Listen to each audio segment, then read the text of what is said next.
कदाचित जरांगींना वाटलं असेल की आता 15 तारखेला येणारच आहे, तर मराठा आरक्षण वेगळं मिळणारच आहे, तर आपण 10 तारखेलाच उपोषणाला बसावं, म्हणजे मग थोडंसं श्रेय सुद्धा मिळू शकतं. तर ती त्यांची समज काही चुकीची नाही आहे. किंवा 10 तारखेला आपण बसलो, 15 तारखेला आरक्षण मिळालं का परत दुसरा गुलाल आणखीन परत आपल्याला उधळता येईल. परंतु ते काम पूर्ण नाही झालं आणि ते आणखी 5-7 दिवस पुढे गेलेला आहे.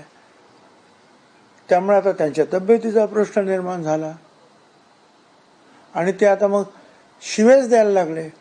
म्हणजे मुख्यमंत्र्यांना, 2 उपमुख्यमंत्र्यांनी मला, आणि ते पण आईवरून शिव्या देत आहेत. गल्लीतले लोक शिव्या देतात ना, तशा शिव्या त्या तुमच्या चॅनलने सुद्धा दाखवल्या.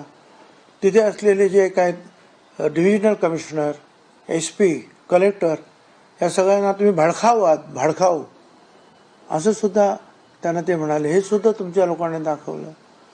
तर त्यांनी असा त्रागा करून घेण्यापेक्षा असं शांत बसावं. काय मराठा समाजाला आरक्षण देण्याचा जो आहे कायदा आम्ही पास करतो आहोत, तर कुणाला शिव्या देऊन काय आणि आता आणखीन भानगडी करून काय फायदा आहे.